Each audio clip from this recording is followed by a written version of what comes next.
प्रबुद्ध जनों को और सभी गीता प्रेमियों को मेरी ओर से, मेरी संस्था डूअर्स पैराडाइज फाउंडेशन की ओर से सादर जय श्री कृष्ण। आज हम वर्तमान युग में आध्यात्मिक चिंतन की श्रृंखला के तहत गीता के तृतीय अध्याय के श्लोक संख्या 31वें की व्याख्या कर रहे हैं।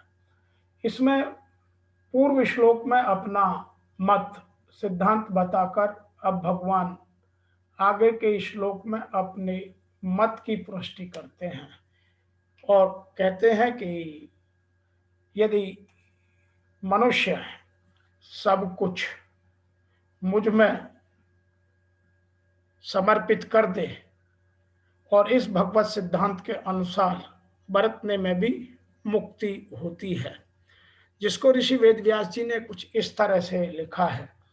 ये मे मतम इदम नित्यम अनुष्ठितन्ति मानवः श्रद्धावन्तः अनुसूयन्तः मुच्यते ते अपि कर्मभिः।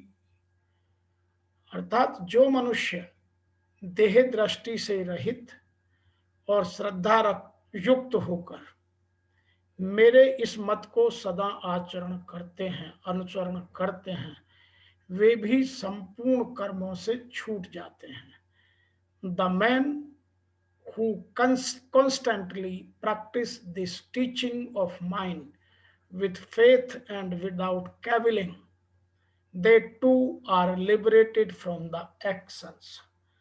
तो यहाँ हमें दो चीजें जानने की बहुत आवश्यक है।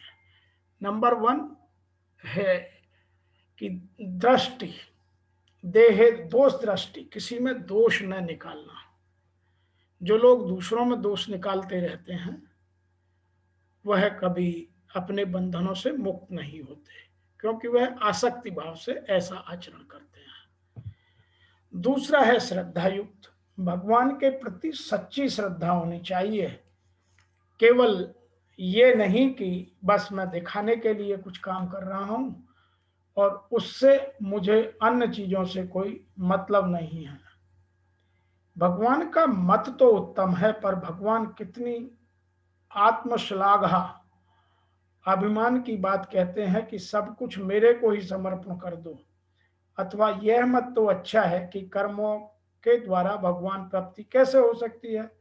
कर्म तो जड़ हैं और बांधले वाले होते हैं। आदि आदि भाव आना ही भगवान के मत में दोष दृष्टि उत्पन्न करना है।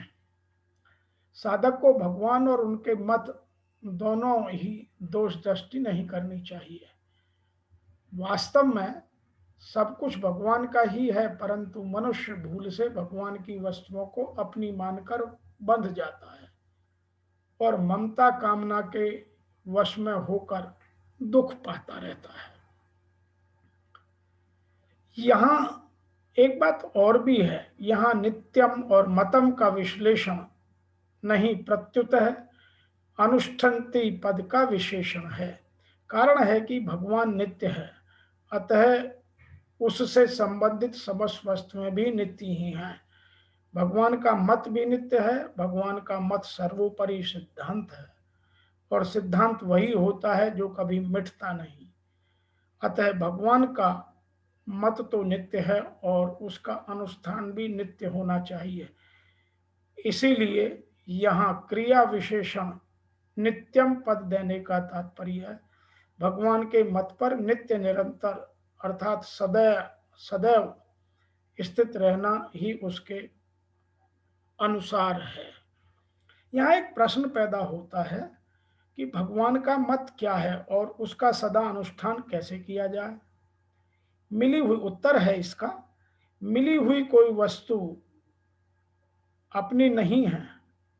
भगवान का मत है शरीर, इंद्रियां, मन, बुद्धि, प्राण, धन, संपत्ति आदि पदार्थ सब प्रकृति के हैं। ये संसार भी प्रकृति का है।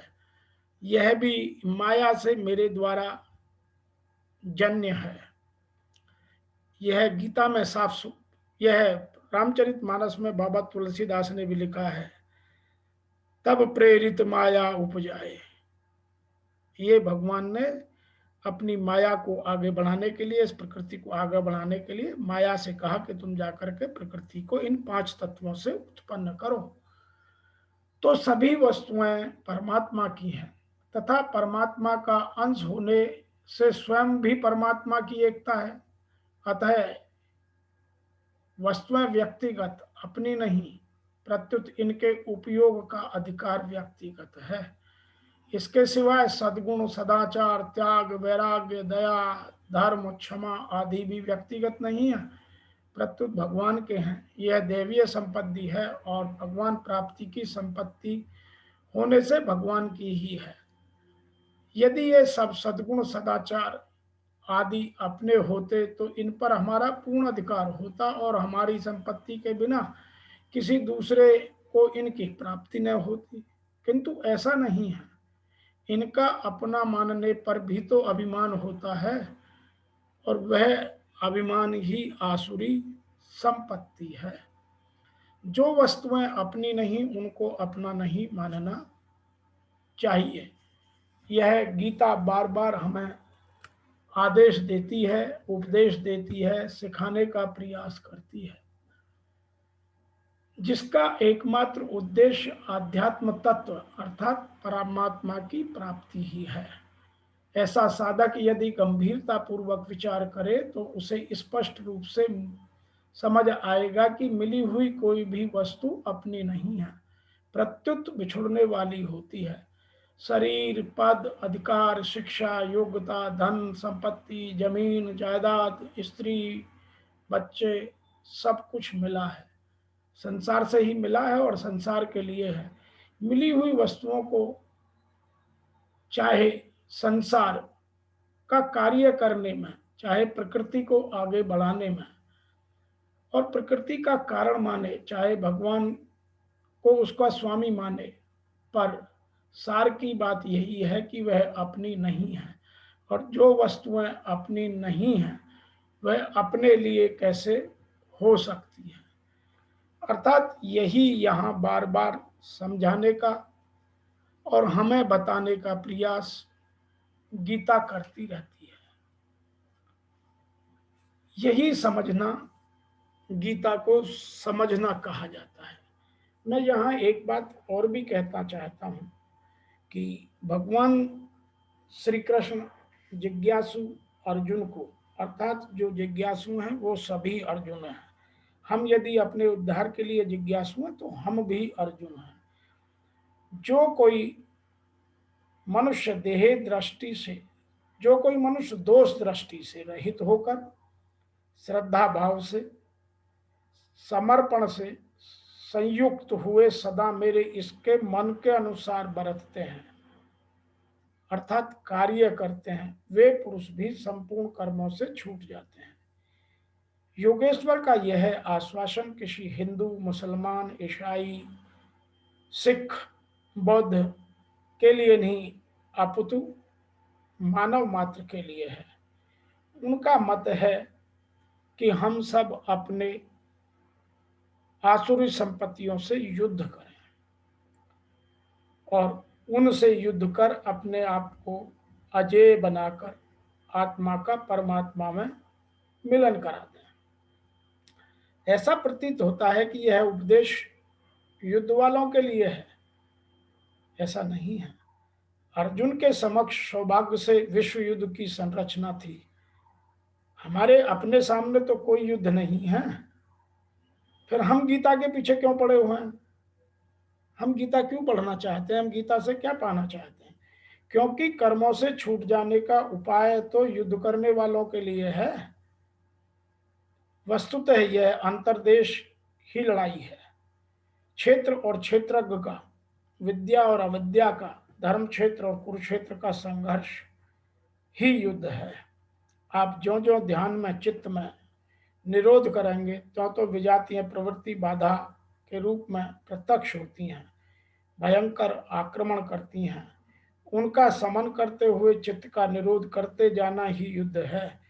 जो दोष दृष्टि से रहित होकर श्रद्धा के साथ इस युद्ध में लगता है वह भी कर्म बंधन से छूट जाता है, आवागमन गमन के चक्कर से छूट जाता है, अर्थात मोक्ष की प्राप्ति हो जाती है। जो इस युद्ध में प्रवृत्त नहीं होता उसकी क्या गति होगी, इसको भगवान अगले श्लोक में बताते हैं। तो आज इस श्लोक से सीखने के लिए हमारे लिए दो चीजें बहुत प्रमुख हैं। नंबर एक, जो लोग विश्वास पूर्वक और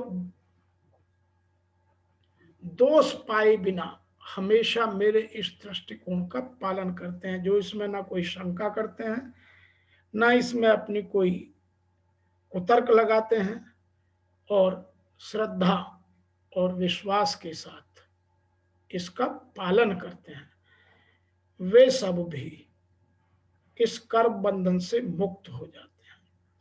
अर्थात वो भी कभी भी किसी कर्म में आसक्त नहीं होते। आज की इस व्याख्या में इतना ही।